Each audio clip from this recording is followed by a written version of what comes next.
name is Nihililiate, and welcome back to my long-term survival world. And thank you so much for 500 subscribers. I currently have about 530 subscribers as I'm filming this video, and as I promised a couple weeks ago, I am going to do a world tour of this world to celebrate. I started making YouTube videos in March of 2023, which is only a few months ago. But I started this world in November of 2022 when Caves and Cliffs Part 2 came out. So I've had this world for about a year and 6 months now. So as you can see, I'm starting up here on the dive board for the Hoop Dive Elytra course. I'm starting all the way up here on the dive board for the Elytra course because I just so happened to spawn just about right here. I remember facing this direction when I spawned in, just looking at the rocks before me, and I was very shocked. I have never had a spawn quite like this in Minecraft before. Now, I could have gone that way and died multiple times trying to get anywhere, but I decided to go down this way since I could actually see that there were trees down there that I could relatively easily get to. So with no armor, no food, no anything, I slowly made my way all the way down this mountain. But I have Elytra now, so I'm just gonna fly down there. Right behind me here is my starter house. This is the very first structure I built in this world. I think it is very nice. It's just a cute little house that is built into the side of this ginormous mountain. I'm gonna actually step inside here because it's begun to rain. I don't want to get all wet. Inside here there is a lovely copper fireplace. I really like this. I think it adds a really nice touch. There's these azalea plants, a little bench, and my favorite part of this whole starter house is the floor. It's made out of a mixture of amethyst blocks and deep slate blocks.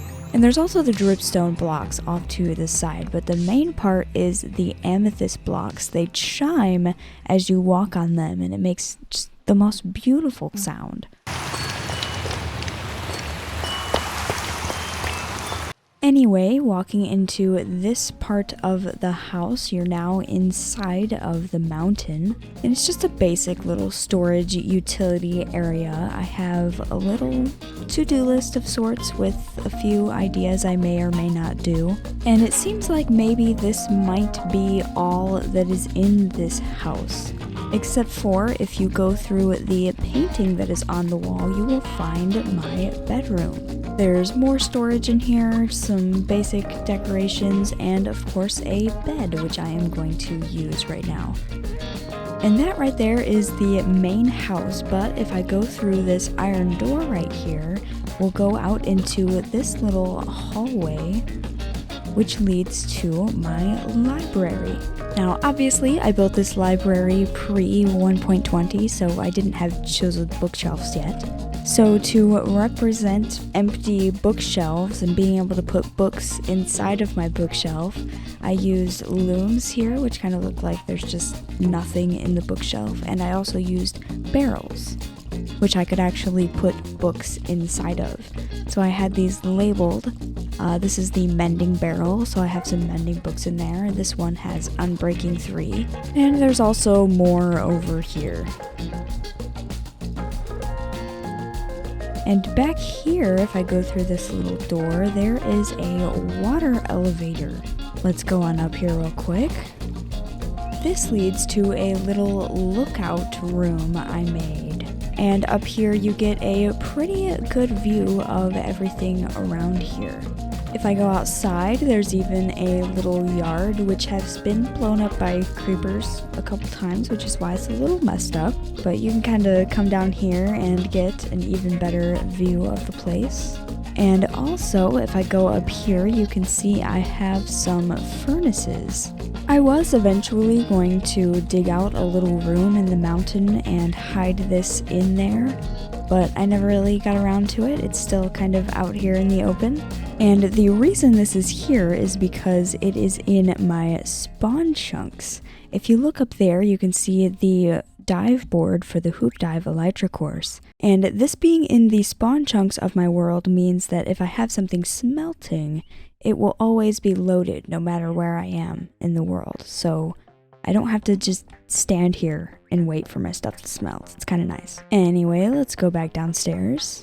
If I go further down this little hallway past the library, I will reach the brewing room. This is where I brew all of my potions. It's not a very big space, but it works out pretty well. And right across from it here, I have a bunch of nether wart growing. And it is a little dark in here because if you look up at the ceiling, you can see that there are 2 frog lights missing. Frog lights are a little difficult to obtain, and I wanted to use them in my castle going all the way around the wall. And I ran out when I was doing that, and I just needed 2 more. So I ended up taking them from here. So now it looks a little dark. Anyway, now if we go this way, down this set of stairs, this is a naturally spawning cave that was next to my starter house that I decided to decorate and kind of use as a pathway through to this point to the enchanting setup.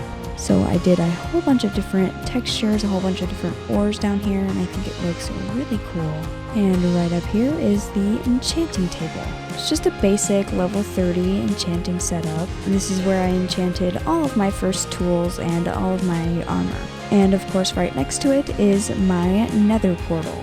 I kind of made it look like it was coming out of the side of the mountain here. I really like how it looks. Like if I try and land on this tree right here, you can really see it. It's one of the first things that I built in this world, and it's also one of my favorite because I think it looks kind of cool. When I was first starting out in this world trying to enchant a set of armor and a set of tools, I needed a lot of experience. And just like a lot of people in Minecraft, to get experience, I ended up making a mob farm. And that was just a simple zombie farm that I made from a zombie spawner I found in a dungeon. I made this nice little tunnel to lead down to it. It's not a very long tunnel, but I like how it's decorated. At the end here, I have some storage with some rotten flesh and some lava, and also a little window that looks over to a second tunnel that leads over to my village. We'll take a look at that later. But for now, I'm going to go down this water elevator. And all the way down here at the bottom, of course, is my zombie spawner. Here they are right in there. I can just swat at them like so. And the drops get collected into this chest. It's very simple. And above me here is a pool of lava, so I decided to put dripstone there and cauldrons under it to collect the dripping lava. And as you can see here, I have collected quite a bit of that. And this is what I use as furnace fuel most of the time. While I'm here, I might as well just scoop up some of this.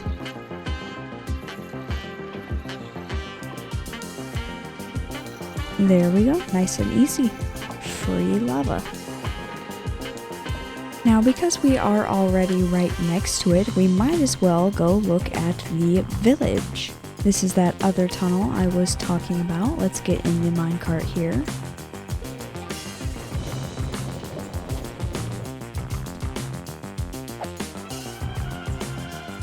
And all the way at the end of this little tunnel here, there is a door that leads to my nether portal, and also a tiny little dripstone farm right here. Welcome to my very unfinished village. Right now, most of the things that I plan to build over here are not complete. Oh wait, he's killing him. Oh my gosh. Wow, I've never seen an iron golem kill an enderman like that. That was quite amazing. Eventually, I do plan to finish the buildings around here, but right now I'm just not really gonna worry about that. There's a lot of things I need to finish, but haven't finished. I'll get to it eventually. And as you can probably hear, there are a lot of cats around here. They're tamed, but not named because there's way too many of them. But that is because I was trying to get this advancement right here, a complete catalog. Right now I have 7 out of 11 of the cat variants here in Minecraft. So eventually I will have all of the cats. Now the next thing I have to show you is the little town I have going on in front of my castle here. There is supposed to be a little house right here that I built in episode 1, but as you can see, it is gone. That is because recently I had some troubles with my hard drive and I lost about 4 months of progress in this world. So a few of the things I've built are missing because this is an old backup. So I will show a few screenshots of that.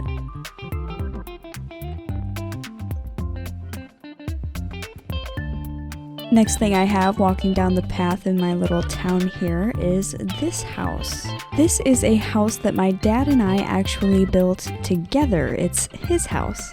Before I started making YouTube videos, I would bring my computer back and forth from my mom's house to my dad's house with me.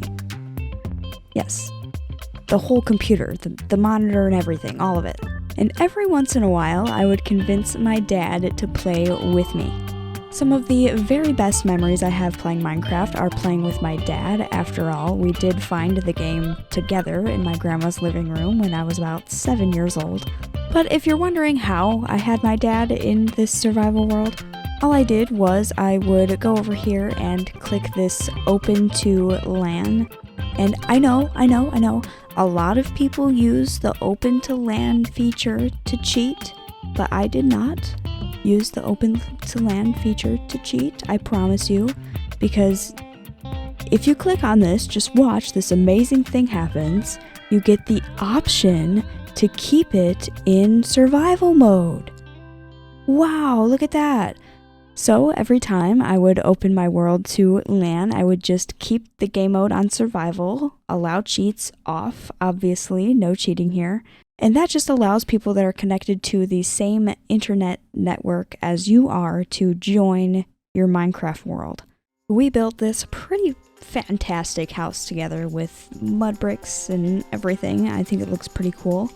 My dad wanted a lot of windows, so we did just that. And I left the interior design completely up to him. So as you can see, he did a very nice job decorating it. We have some wonderful storage here. We have some jukebox action going on. We even have a basement. And if we go all the way upstairs here is the bedroom. Of course, I gave him a nice set of armor and some wings. And he has a pretty great view of my castle.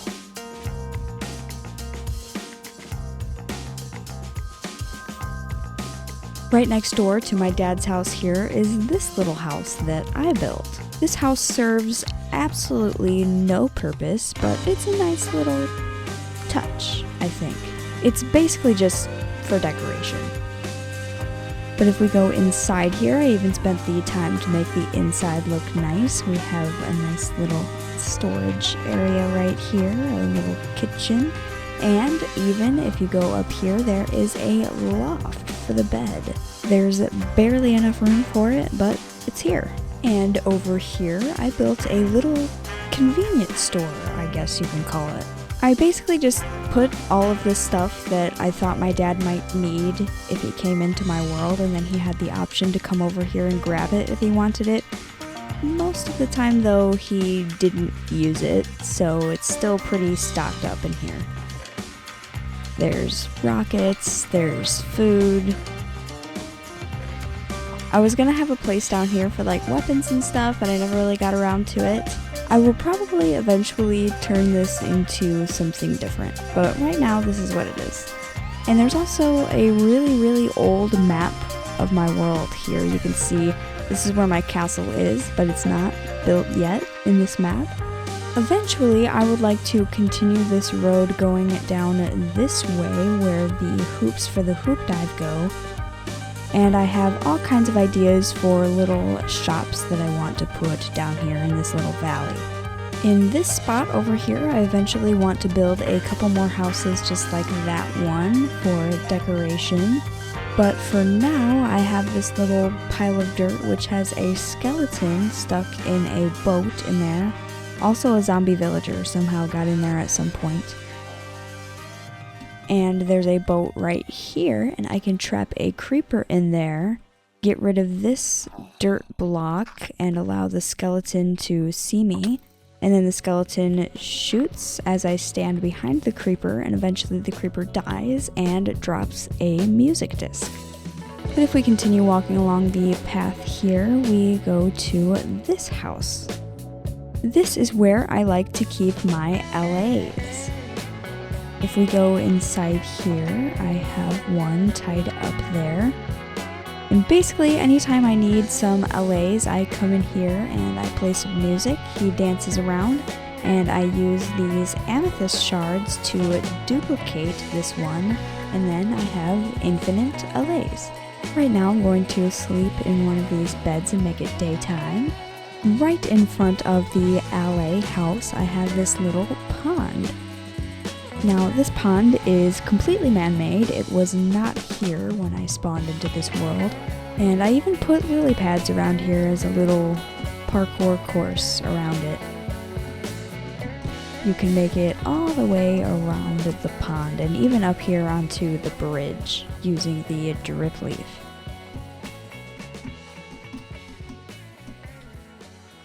Just a nice little touch. And right over here I have this lovely frog statue. The original design was stone, and it was like a fountain where like water came out of the mouth of the frog. But I left that part out and made it out of copper and put it right here, and I think it is really cute. I think I wrote down here on this sign who built it actually. Yeah, designed by Bit Gardener, so that's probably still up on YouTube if you want to learn how to build that.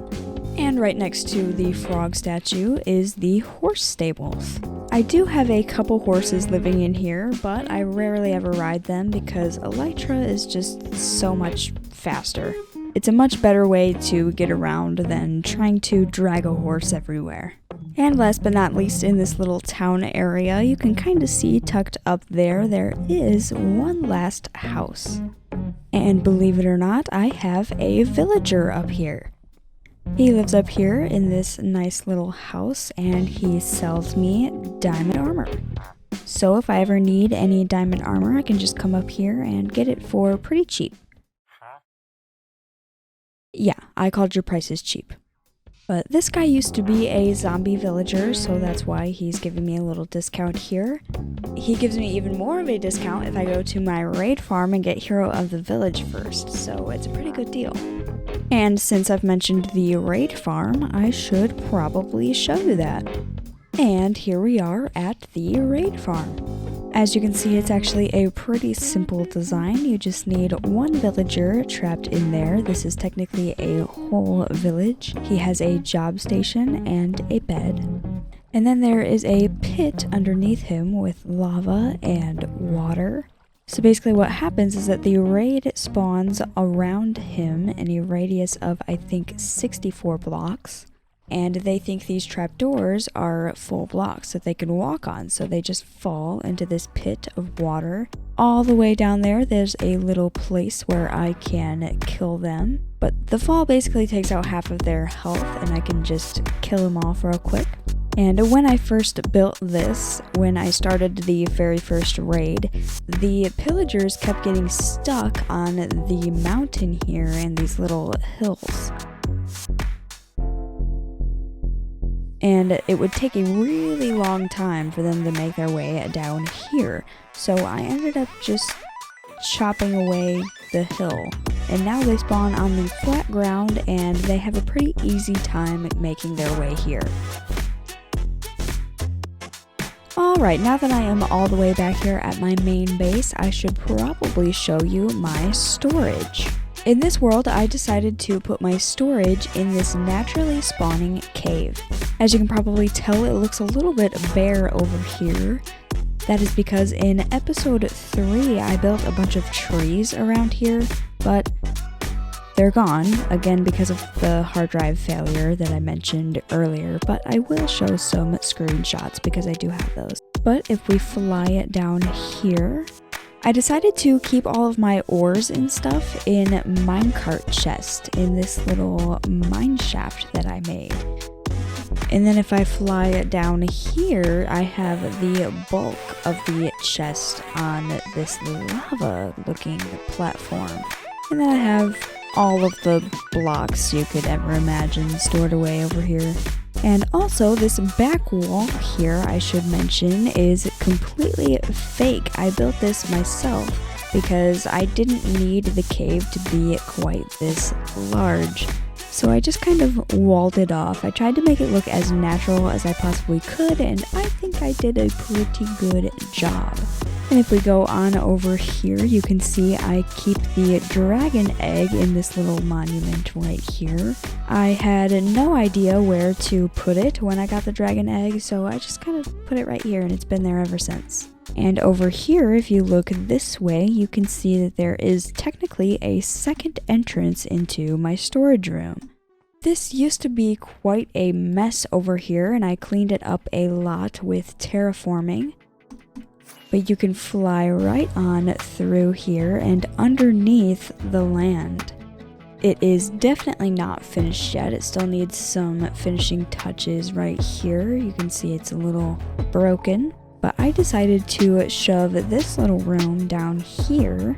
This is what I like to call my dirt factory. It is not automated, I do it manually, but I think I have a pretty nice system going on here.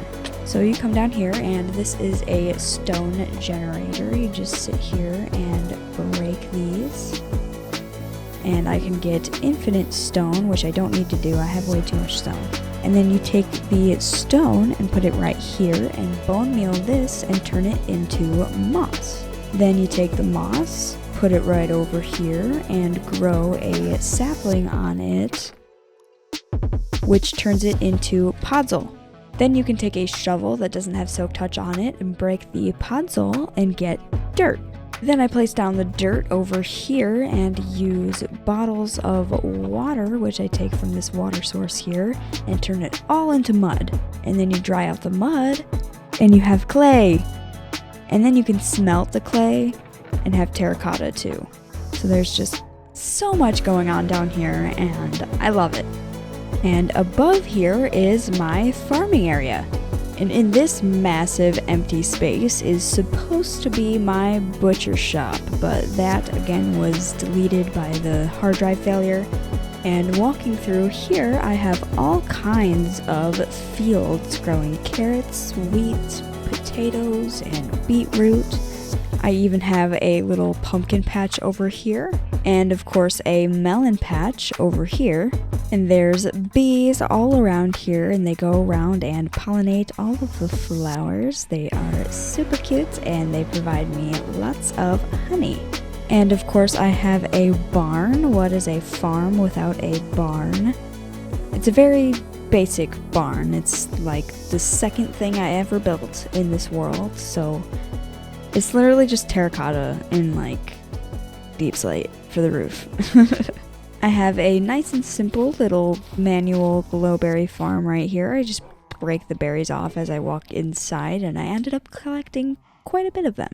This is where I store all of the crops that I get from those fields. I rarely ever have to harvest them because I'm only one person, and there's just so much crops you get from so much field. Up here in the attic, I have more storage space for all of the crops I get from the fields down there. And a bed, which I'm going to use because it is nighttime.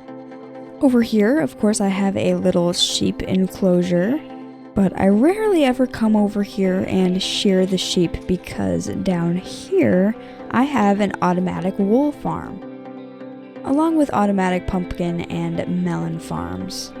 But down here, I have every single color of wool being automatically collected just like you saw there. Down here is where all of that goes. I have plenty of wool. I will never have to worry about that. And I also have a very, very bad kelp farm over here that I designed myself. It's collected a little bit of kelp over time, but most of it just kind of floats up to the top and doesn't get collected by my little minecart down there. So, yeah, it's whatever. I didn't really need kelp anyway. But right next to that little opening where the farms are, I have a little frog enclosure.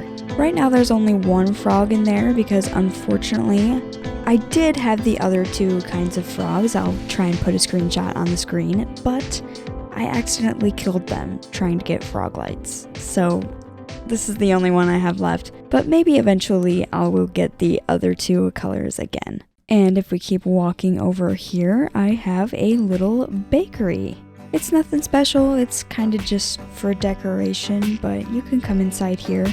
I tried to make it realistic with like prices and stuff. And there's even a little place to sit. See, it's so nice in here. And across from it here, I have this little house which has a glow lichen farm in it. It's very basic, you just turn it on here, and when there's bone meal in the dispenser, it will grow the glow lichen, and then you just shear it up with the shears, but there's no bone meal in there right now. And down here, beyond the glow lichen farm, is my storage room for all of the different wood types. I don't quite remember why, but I decided to keep my storage for all of the wood separate from my storage from all of the other blocks. So right in here, I have almost all of the different wood types. I didn't leave any room for any extra wood types, so when I do find it, I'm gonna have to find a place to put my cherry wood. I might just extend it up. I do have some space above here. And that brings us right back around to where we started. Right behind me is the official entrance to the Hoop Dive Elytra course. On the other side of this door, there is a tunnel that has a water elevator that will bring us all the way up to where I started this video today. So to end off part 1 of this world tour, I am going to take a dive on the Hoop Dive Elytra course. Alright, I am all the way up at the top here, and it is the perfect time to go through the Elytra course. It is nighttime. You can see the moon rising behind me. As you can see here, there is a little suggestion telling me to put my belongings in a barrel as I might experience kinetic energy. But I think I'll be okay. I'll put my Totem of Undying on just in case. Alright, here goes nothing. Wait, I almost forgot. I need to make it official and grab my goat horn. Alright, now, here goes nothing.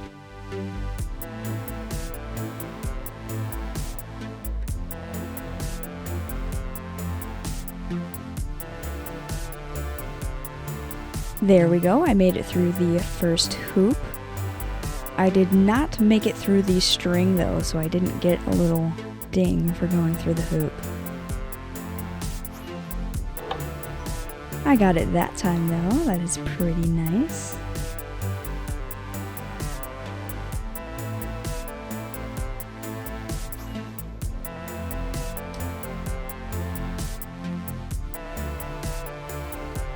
See if we can make it through this hoop right here. There we go.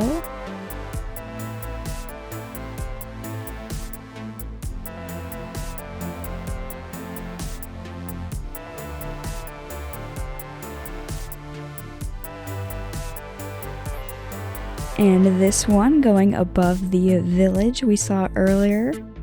You can see all the villagers going into their house.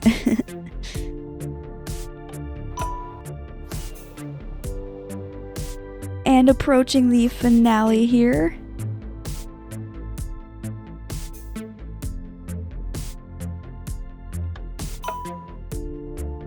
I'm not gonna make it through the other one without doing a rocket. Alright, and this is the challenging part, making it through here without dying. And there we go.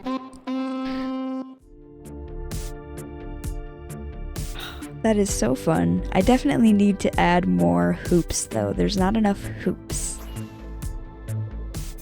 But it is still fun.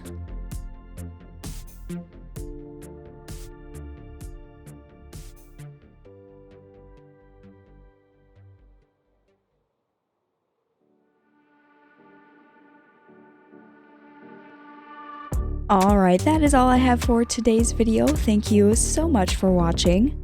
If you like this video, don't forget to leave a like, subscribe, and hit the little bell notification icon so that you never miss when I upload. Again, there is still a lot more to tour in this world, so stay tuned for part 2 next Tuesday. And again, thank you so much for 500 subscribers. I really appreciate it. Alright, I'll see you in the next episode. Bye!